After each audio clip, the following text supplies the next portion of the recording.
Pozdrav narode, evo nas u igrici Armored Warfare.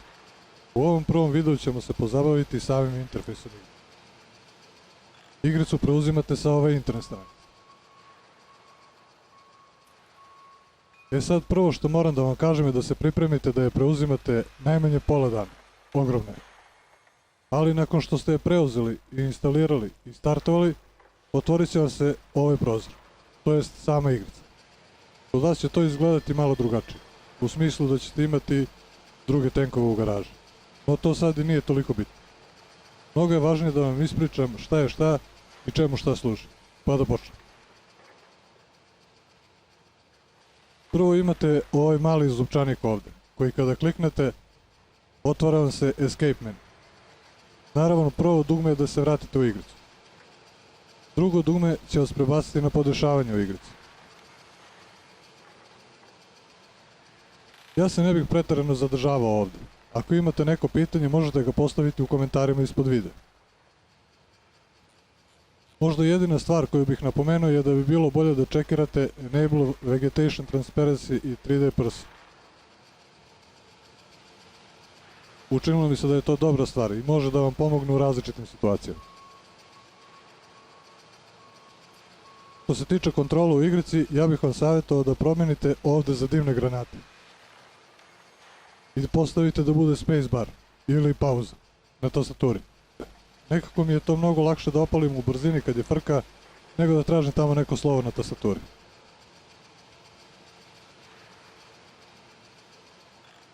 Što se tiče taba, jezička, gameplay, ja sam ovde čekirao ovo server side retic. To bi značilo da sigurnije znate gde ide granata. Kako to radi? Bez tog čekiranog ovako ide. Vi nišanite u određenu tačku i to vam je to. Sad zbog samog putovanja elektrona kroz žice i računanja u serveru, tu gde nišanite stiže sa malim zakašnjenjem do servera. Takođe i slika tog vozila stiže sa malim zakašnjenjem do vas. Da se podsjetimo, vozilo je u pokretu tako da postoji osnovana verovatnoća da nećete pogoditi baš tamo gde nišanite. To u principu nije baš toliko bitno. I ovako i onako zbog onog RNG-a granata padne nekad baš tamo gde ste nanišanili, a nekad ne. Sad, ako ste čekirali server side reticle, ide otprilike ovako. Vi nišanite, vozilo se kreće i taj server side reticle će da vam omogući da vidite gde vi u stvari nišanite na serveru, teoretski. Ali s obzirom da tada imate još jedno zakašnjenje, to jest ono gde vam server šalje povratnu informaciju o tome gde je vaš nišan na serveru zapravo, a to znači još malo izgubljenog vremena, ni to nije 100% tačno, to je sigurno. Na kraj krajeva kod mene je uključeno, a vi kako hoćete. UI jezičak. Ja tu ne bi ništa menjao. Social. To znam, kako osvolja, a i nije toliko bitno. Klikom na support dugme, otvarate internet stranicu gde možete da pronađete odgovore na neke probleme koji mogu da vam se jave u igrici. Zadnje dugme je da zatvorite igricu, što ja sad neću da uradim, nego ću da se vratim u igricu da bi nastavili. Dakle, u garaži smo. U garaži imamo pregled svih vozila, ali da krenemo od ozgo na dole. Prvo što vidimo je ovaj progress bar, koji nam kazuje dokle smo stigli u izučavanju vozila. Na sredini progress bara nalazi se ova ikonica Proven status. Kada nam se progress bar napuni do nje, bit ćemo u mogućnosti da otključamo posebne dodatke, koje možemo da vidimo ovde u upgrade delu.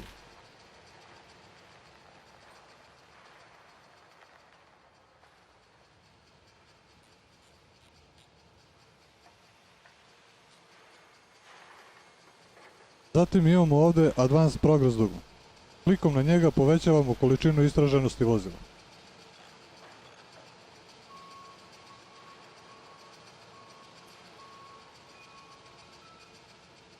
No za to nam je potrebno da imamo reputaciju, globalnu reputaciju. Globalna reputacija je vid valute u igrici koju možemo da koristimo za izučavanje vozila ili delova vozila, a nevezano za vozilo kojim smo napravili tu globalnu reputaciju. Dok Lockheed Reputation možemo koristiti samo za izučavanje delova na vozilu kojim smo tu zaključenu reputaciju izradili. Obratite pažnju da Lockheed Reputation možemo da konvertujemo u globalnu reputaciju koristeći zlato. Zlato je valuta u igrici koju zarađujete na pojedinim misijama. Jednom nedeljno dobijate 50 zlatnika ili jednostavno kupite na zvaničnom sajtu igrice. Onda imamo ovde ove takozvane zelene parice, kredite, sa kojima kupujemo municiju, delove i dodatke za vozilo. Ujedno to je glavna valuta u igrici, koju zarađujete igrajući, dok zlato morate da kupite. Ovde. Dok ste na bilo kojem vozilu, imat ćete ovde ikonicu prodavca tog vozila. Klikom na tu ikonicu bit ćete prebačeni na prodavca koji prodaje dato vozilo. I moći ćete da vidite gde se nalazi dato vozilo na određenoj liniji vozila.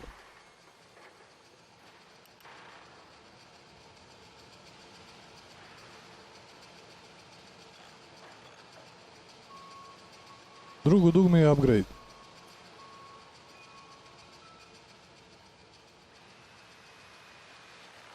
Klikom na to dugme otvarate mehaničarsku radnju. Tu možete da vidite mogućnosti za poboljšavanje vozila koje je trenutno odebrano, kao i neke posebne elemente igrice koje možete da otključate vozeći dato vozilo.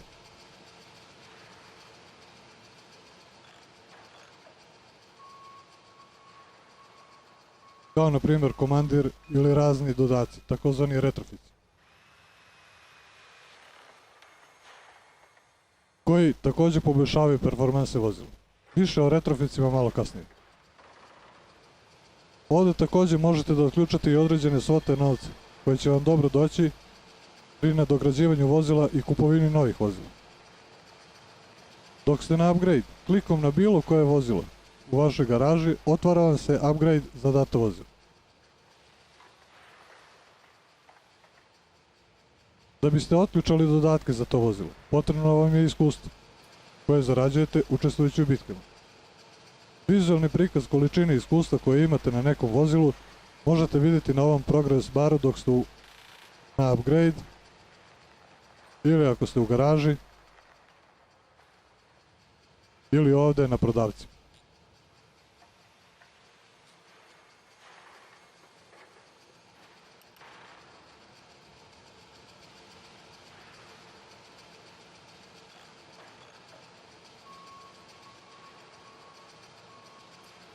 Treće dugme je dileri, to jest prodavci.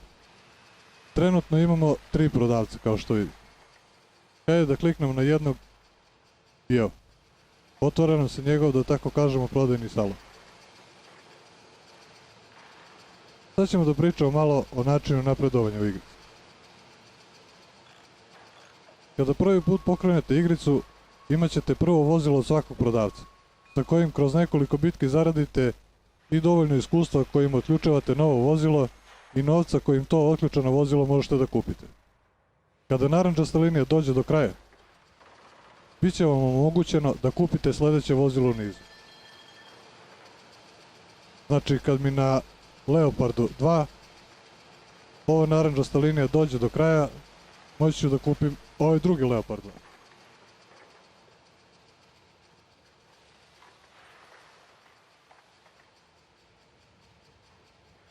Zatim imamo ova dva dugmeta koji će da nas ubace u bitke. Battle PvP i Battle PvI. Prvo dugme je Battle PvP. To je dugme koje nas ubacuje u bitke koje su igrači protiv igrača. Interesantno za tu vrstu bitke je da tu zarađujete više reputacije i novca, ali je najteži vid bitke. I tu učestvuje 30 igrača, po 15 u svakom timu. Drugo je Mission, PvI, to jest igrači protiv kompjuterski generisanih protivnika. Tu imate 5 saboraca koji se bore protiv botova, kako mi to zovemo. Kasnije će biti više priče o botovima i zakonitostima po kojim se ti botovi ponašaju.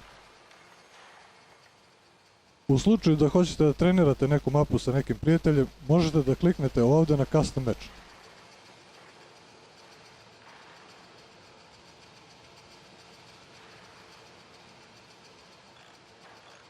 Zatim na dugme Create. Odabirate parametre i kliknete na dugme Create.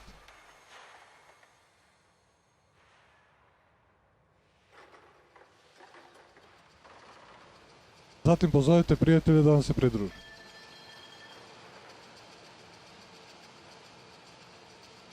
Iz tog razloga je dobro da imate što veći broj prijatelja u igrici.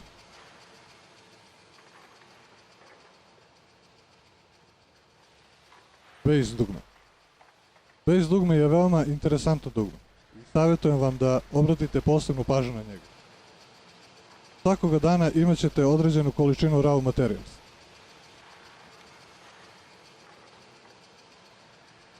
Koje možete da prikupite klikom na ovo dugme.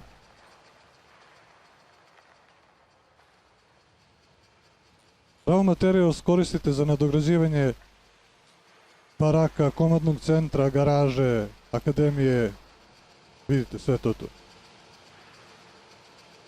Kao što možete da vidite kada izučite barake do 5. nivoa. To će vašoj posadi donositi dodatih 10% zarađenog iskustva po bici. Dozier dugme vam otvara prozor u kojem možete da vidite vašu statistiku. Kako vašu lično, tako i statistiku vaših vozila. Primetit ćete da ima dosta nagrada za različite misije. Uopšteno govoreći, u Armored Warfare ima tona nagrada za razne misije. Bataljon ili tim.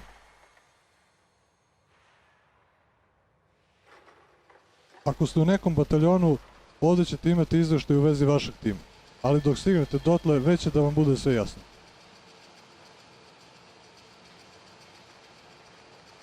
Krajnje desno imamo ova 3 dugmeta. View Active Boost,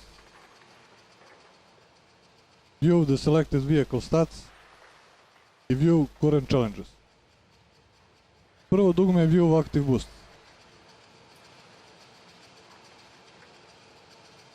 Klikom na njega otvarate ovaj prozor i klikom na Inventory će vam se otvoriti prozorčić gdje ćete moći da vidite sve boostove koji su vam na raspolaganju.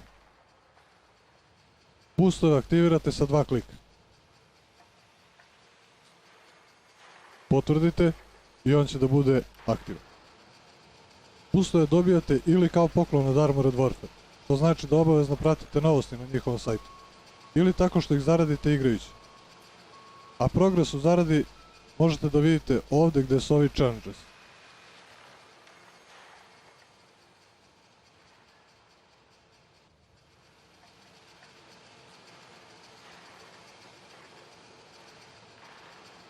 Drugo dugme je Vehicle Stats. Klikom na njega otvara vam se prozor u kome možete da vidite statistiku vozila, koja je interaktivna u vezi sa retroficima, komandirima, posadom i dodacima na vozilo. To će reći pokazuje vam pravo stanje vašeg vozila. Ja trenutno neću da pričam ovdje puno o tome, zato što bi to produžilo video, koji je i onako izgleda da će da bude ogroman. Ali u jednom od sljedećih videa ću da se pozabavim time više detaljno.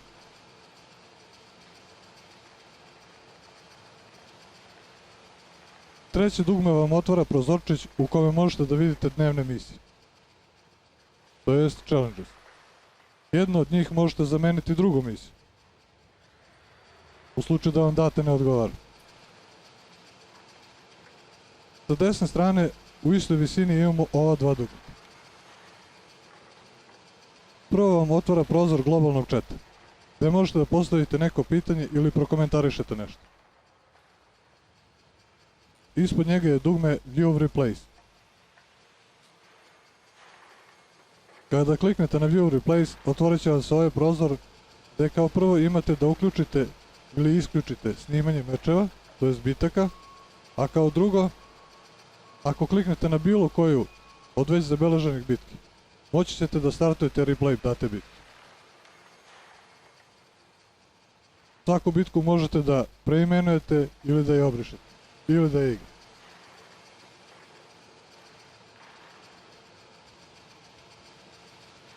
Tako dođe smo do ovog donjeg dela. Prvo dugme, ovo je ključ. će vam otvoriti prozor u kome možete da vidite sve detalje trenutno odabranog vozila. Prvi tab je Overview. To je deo u kome vidite detalje vozila, kao i ko je komandir, koju municiju koristite, retrofice, potrošnu robu. Sljedeći tab je Komandir. Tu možete da promenite komandira u zavisnosti od potreba ili od vaših afiniteta, koji se vama više sviđa.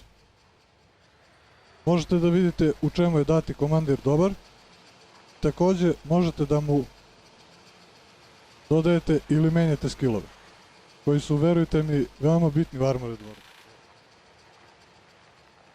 Svaki od komandira ima posebne skillove koji utiču na performanse vašeg oklopnog vozila. Više o komandirima u videu koji možete naći ako kliknete na link.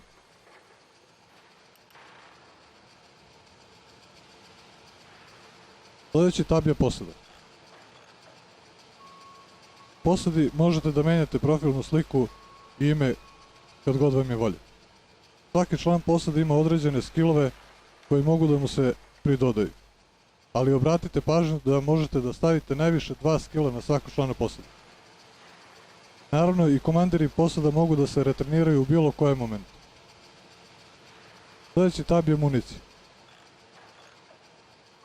Tu ćete vidjeti svu municiju koja je dostupna za dato vozilo. Više o municiji u Armored Warfare možete da saznate ako kliknete na ovaj link. Sljedeći tab je Potrošna roba. Tu stavljate stvarčice kao što su popravke, zavoji, PPA aparat i ovo čudo ovde koje koristite isključivo u PVI misijama. A služi da vam delimično ili u potpunosti revitalizuje vozilo i posadu u zavisnosti od toga koji od ova dva izaberete. Na kraju imamo Retrofit tab.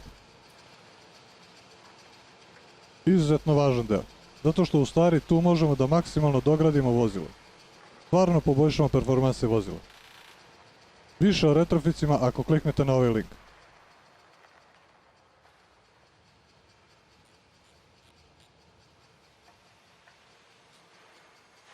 Ako kliknete na ovo dugme koje liči na autolak, otvorit će vam se prozor za vizualnu nadogradnju vozila. Znači određeni zlaci i kamuflažne boje.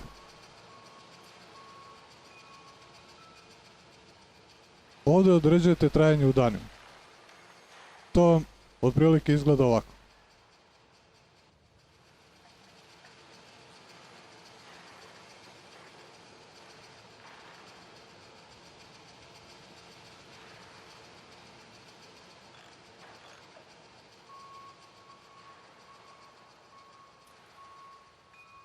Moram da napomenem da stavljanje kamuflažne boje smanjuje uočljivost vašeg vozila.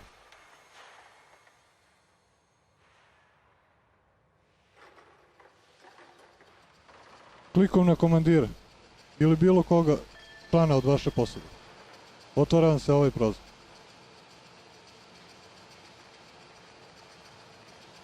To je isto kao i ovaj mali ključ. O tome smo već pričali pa nećemo ponovno. Takođe, isto važi za klik na municiju, potrošnu robu ili retrofit. Prvo, ovo veliko dugme je dokaz da developeri u stvari čitaju forum, a ne kao u nekim drugim igricama. To je dugme koje nam omogućava razne filtere za prikaz vozila u ovoj traci vozila. Znači, tu imamo filter za tier vozila, za klasu vozila,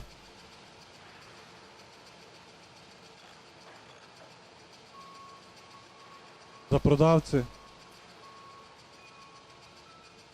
i za neke specijalne stvari.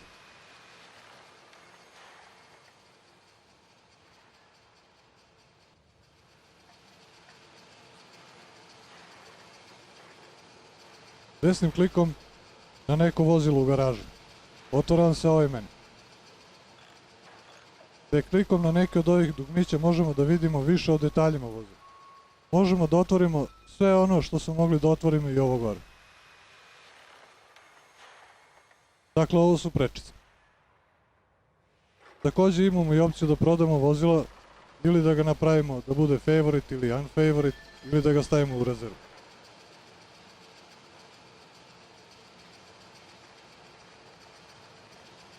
To bi bilo to u vezi garaže u Armored Warfare.